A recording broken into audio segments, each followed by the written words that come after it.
Turma do propósito, e aí, meu irmão, tudo bem? Todos os dias lemos e meditamos em um capítulo da Bíblia, oramos todos os dias e tentamos mudar.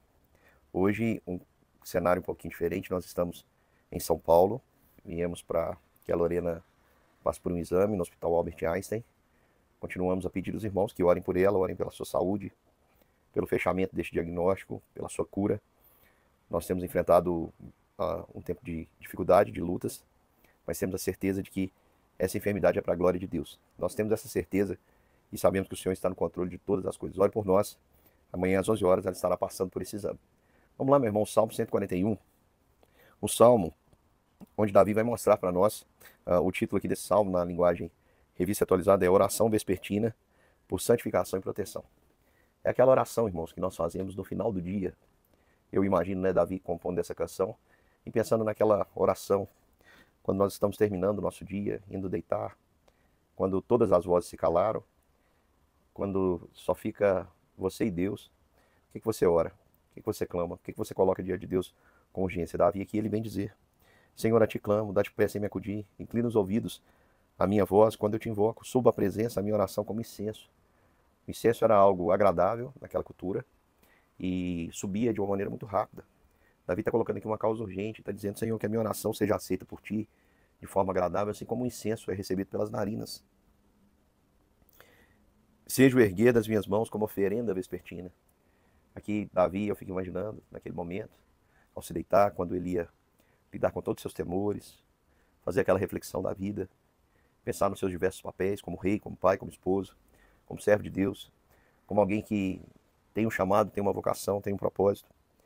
E ele coloca diante do Senhor e fala: Senhor, que a minha oração suba como incenso. E ele faz um pedido ao Senhor, ele diz: Senhor, põe guarda na minha boca. Versículo 3. Põe guarda, Senhor, na minha boca e vigia os meus lábios. Meus irmãos, a gente precisa vigiar o falar. A Bíblia nos diz que até o nécio calado passa-se por sábio. Certa vez eu tive uma experiência na igreja, né? Havia uma eleição de oficiais e havia uma disputa muito grande e um irmão queria muito ser eleito e o outro que nem fazia questão foi eleito. E eu lembro que aquele irmão que não foi eleito ficou muito indignado e veio me procurar e perguntou assim: olha, por que o fulano de tal foi eleito e eu, com toda a minha experiência, não fui? E ficou muito bravo, ficou muito bravo. E eu lembro que eu disse o seguinte para o irmão: sabe o que é, irmão? Todo mundo está querendo saber o que aquele irmão ali pensa, ele não fala muito. Agora você, o pessoal já sabe o que você pensa e não está gostando pelo jeito.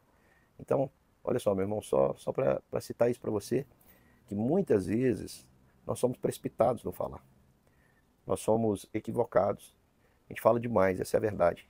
A gente precisa falar menos, ouvir mais, ser pronto para ouvir, tardio no irá e tardio para falar. Não fale sem pensar. Eu preciso aprender muito isso, irmãos. Eu ainda cometo muitas vezes esse erro de falar de forma precipitada. Já fiz muitas vezes essa oração ao Senhor, dizendo: Senhor, põe guarda na minha boca. Porque quando nós não guardamos os nossos lábios, irmãos, nós falamos daquilo que nós estamos sentindo com pessoas que nós não devíamos compartilhar essas questões. Essas questões deveriam ser compartilhadas em outro contexto e nós estamos nos abrindo e nos expondo aí a perigos. Por isso, meu irmão, a gente deve pedir ao Senhor: põe guarda nos nossos lábios. Quando vier a aflição, ainda que a ira tome conta do meu coração, a tristeza, eu não devo abrir os meus lábios para reclamar, para difamar, para blasfemar, porque é isso que o inimigo quer encontrar.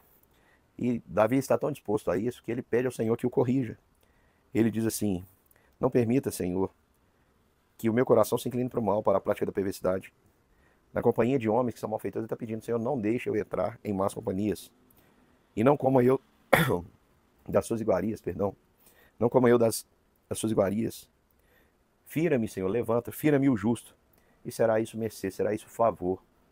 Olha o que Davi está pedindo. Ele está dizendo: Senhor, ao invés da companhia em banquetes dos perversos, dos loucos, dos insensatos, eu prefiro a ferida do justo.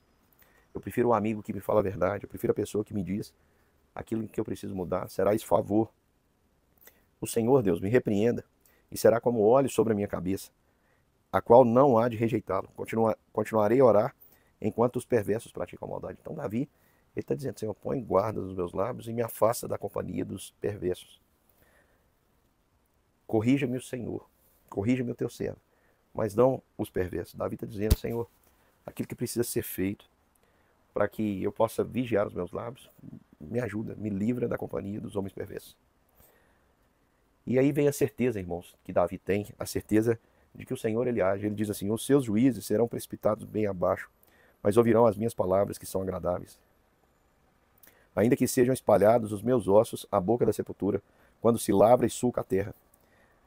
Esse versículo, irmãos, é interessante, porque ele diz, ainda que sejam espalhados os meus ossos à boca da sepultura, quando se lavra e sulca a terra. Era uma maneira ali de desprezo, que era feito dessa forma, né? Essa sepultura dessa forma. Mas aqui, o salmista ele diz, Senhor, ainda que eu não tenha honra diante dos homens, não tem problema, pois em ti, Senhor Deus, estão fitos os meus olhos, eu confio em ti, não desampares a minha alma. Meu corpo pode ser violado, enterrado de qualquer forma, jogado como um indigente. No entanto, Senhor, os meus olhos estão fitos em ti, salva a minha alma. Guarda-me dos laços que me armaram, das armadilhas dos que praticam iniquidade.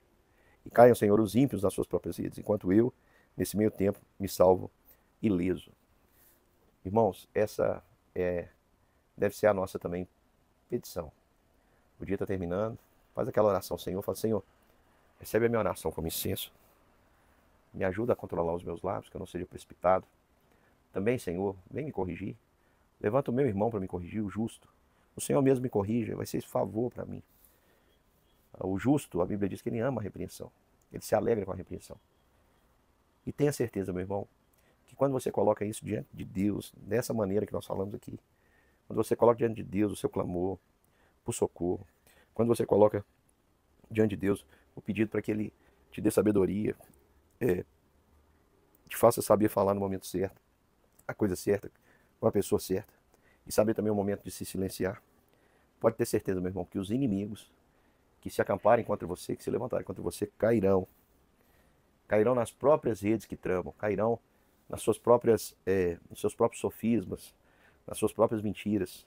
Serão enforcados como Amã, que construiu a forca para enforcar Mordecai e acabou sendo enforcado nela. Creia nisso, meu irmão, creia nisso. Creia que tem um Deus que trabalha por nós. Um grande beijo, meu irmão. Amanhã estamos juntos para meditar em mais um capítulo das Escrituras, orarmos juntos e pedir ao Senhor que nos mude. Até lá, um grande beijo.